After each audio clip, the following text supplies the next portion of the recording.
नमस्कार छात्रों, आज हम कक्षा 10वीं विज्ञान के अध्याय 1 रासायनिक अभिक्रिया एवं समीकरण के ऑब्जेक्टिव प्रश्न के बारे में पढ़ेंगे। ये ऑब्जेक्टिव हमारे परीक्षा की दृष्टि से महत्वपूर्ण है। हमारा पहला ऑब्जेक्टिव है, किसी रासायनिक अभिक्रिया का निर्धारण होता है।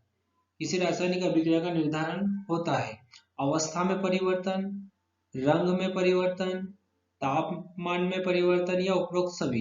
जैसा कि हम जानते हैं कि जब किसी अभिक्रिया में अभिकारक, ये ए और बी अभिकारक है, ये आपस में क्रिया करते हैं तो उत्पाद सी बनता है। जब उत्पाद बनता है तो उसकी अवस्था में भी परिवर्तन हो सकता है, द्रव से गैस, गैस से द्रव या द्रव से ठोस। इसी प्रकार जब उत्पाद बनेगा तो उसका रंग भी परिवर्तित होगा और साथ ही उसका ताप भी चेंज होगा। जैसे कि वो ऊष्माक्षेपी या ऊष्माशोषी अभिक्रिया हो सकती है, ऊष्मा उत्सर्जित भी करेगी या ऊष्मा अवशोषित भी कर सकती है। तो इस प्रकार इसका उत्तर आना चाहिए उपरोक्त सभी। तो किसी रासायनिक अभिक्रिया का निर्धारण होता है अवस्था परिवर्तन से भी होता है, रंग परिवर्तन से, तापमान परिवर्तन और उपरोक्त सभी इसका आंसर आएगा। इसी प्रकार अगला ऑब्जेक्टिव हमारा है, मैग्नीशियम रिबन को वायु में दहन करने पर क्या बनता है। Magnesium oxide, magnesium peroxide, magnesium carbonate, magnesium hydride. तो जैसा हम एक अभिक्रिया करते हैं मैग्नीशियम की, जब हम ऑक्सीजन से क्रिया कराते हैं यानी वायु से क्रिया कराते हैं और इसका दहन करते हैं वायु में, तो जब मैग्नीशियम को वायु में दहन करेंगे तो ये सीधे सीधे ऑक्सीजन से क्रिया करेगा और ये बनाएगा MgO, मैग्नीशियम ऑक्साइड। यहाँ पर जब इसकी क्रिया कराते हैं तो मैग्नीशियम ऑक्साइड के चूर्ण के रूप में प्राप्त होता है। तो यहाँ पर आंसर आना चाहिए मैग्नीशियम ऑक्साइड पहला। इसी प्रकार अगला ऑब्जेक्टिव है हमारा, कैल्शियम ऑक्साइड की जल के साथ अभिक्रिया किस प्रकार की होती है। तो कैल्शियम ऑक्साइड की जल से अभिक्रिया किस प्रकार होती है, ऊष्माशोषी होती है, अवशोषी होती है, विस्फोटक होती है या ऊष्माक्षेपी होती है। जैसे कि हम कैल्शियम ऑक्साइड की जल से क्रिया करवाते हैं CaO, इसे बिना बुझा चूना भी कहते हैं, इसकी जल से क्रिया करवाते हैं तो यहाँ पर CaOH ट्वाइस प्राप्त होता है, इसे कैल्शियम हाइड्रोक्साइड कहते हैं। साथ ही यहाँ ऊष्मा उत्पन्न होती है। अब हम देखते हैं कि यहाँ पे ऊष्मा उत्पन्न हुई, मतलब ये अभिक्रिया है ऊष्माक्षेपी। इसका आंसर आना चाहिए डी, ऊष्माक्षेपी। इसी प्रकार अगला ऑब्जेक्टिव है, जिन अभिक्रिया में ऊष्मा का अवशोषण होता है उन्हें क्या कहते हैं, ऊष्माक्षेपी, ऊष्माशोषी, विस्थापन या संयोजन। जैसे कि ए और बी अभिकारक को मिलाया और उत्पाद सी बना। जब उत्पाद बनने के दौरान ऊष्मा का अवशोषण हुआ है तो इसे ऊष्माशोषी अभिक्रिया कहेंगे। इसी प्रकार अगला क्वेश्चन है, लोहे में जंग लगना एक सामान्य उदाहरण है। लोहे में जंग लगना एक सामान्य उदाहरण है, वियोजन, संयोजन, अपचयन या संक्षारण।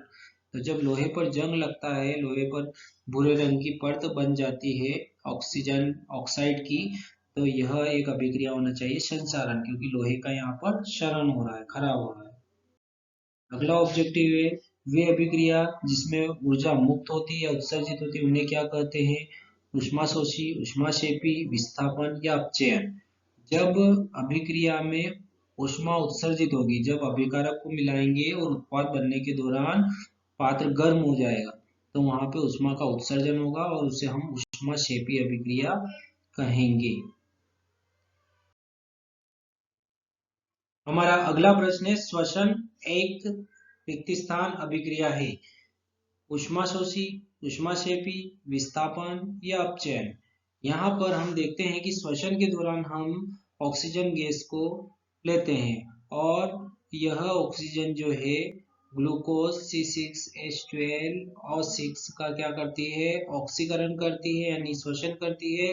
अब ऑक्सीकरण करती है तो यहाँ पर उत्पाद के रूप में क्या बनता है, CO2 बनता है।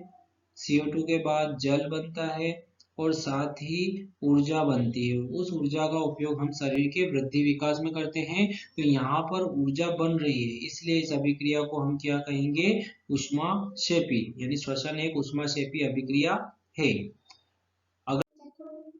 हमारा अगला ऑब्जेक्टिव है भोजन का पाचन रिक्त स्थान अभिक्रिया है। ऊष्माशोषी, ऊष्माक्षेपी, विस्थापन या वियोजन। जैसा कि हम जानते हैं कि भोजन का पाचन, जब हम भोज्य पदार्थों को ग्रहण करते हैं तो भोज्य पदार्थ जटिल से सरल में कन्वर्ट होते हैं। मतलब कि जटिल पदार्थ जब सरल पदार्थ में कन्वर्ट होते हैं तो टूटते हैं, अर्थात उनका क्या होना चाहिए? वियोजन होना चाहिए। हमारा अगला ऑब्जेक्टिव है बिना बुझे चूने का रासायनिक सूत्र है CO2, CaO, CO3, CaOH twice. जैसा कि CO2 कार्बन डाइऑक्साइड है, बिना बुझे चूना हो ही नहीं सकता।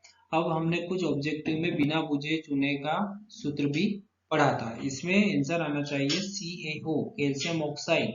ये बिना बुझे चूने का सूत्र है। और कैल्शियम हाइड्रोक्साइड CaOH ये बुझे हुए चूने का सूत्र है। और CaCO3 कैल्शियम कार्बोनेट है। कैल्शियम हाइड्रोक्साइड जब कार्बन डाइऑक्साइड से क्रिया करता है तो CaCO3 बनता है, अर्थात बिना बुझे चूने का सूत्र CaO आएगा। इसी प्रकार अगला ऑब्जेक्टिव है ऐसी अभिक्रिया जिनमें अभिकारकों के बीच आयनों का आदान प्रदान होता है, उसे क्या कहते हैं? विस्थापन अभिक्रिया, विस्थापन अभिक्रिया, अपचयन या उपचयन। तो यहाँ पर जब आयनों का आदान प्रदान हो रहा है, मतलब दो अभिकारक है, उन दो अभिकारकों के बीच में आयनों का आदान प्रदान हो रहा है, तो यहाँ पर द्विविस्थापन अभिक्रिया आएगी। इसी प्रकार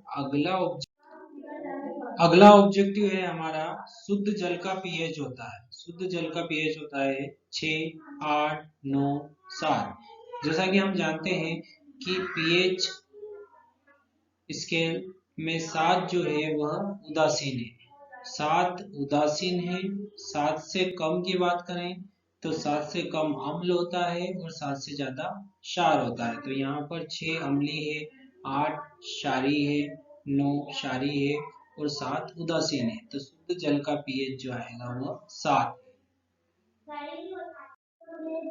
पॉप ध्वनि से जलने वाली गैस है hydrogen, oxygen, carbon dioxide, ammonia.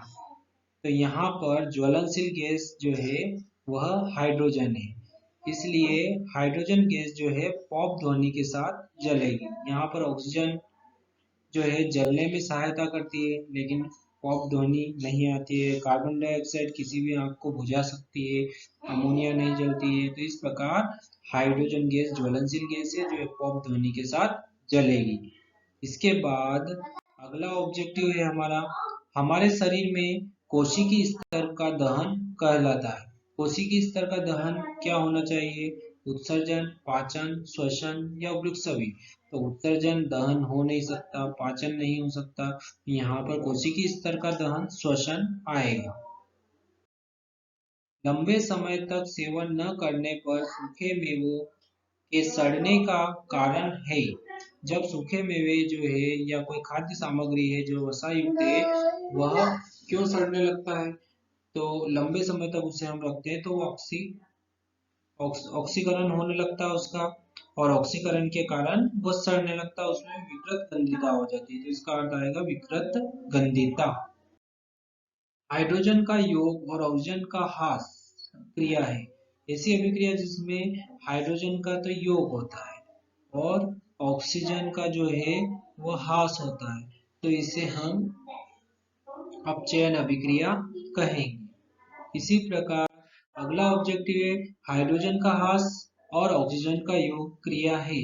तो जहां पर हाइड्रोजन का तो ह्रास हो रहा है और ऑक्सीजन का योग हो रहा है तो इस अभिक्रिया को ऑक्सीकरण अभिक्रिया कहेंगे। संगमरमर का रासायनिक सूत्र है, संगमरमर का रासायनिक सूत्र CaCO3 आएगा।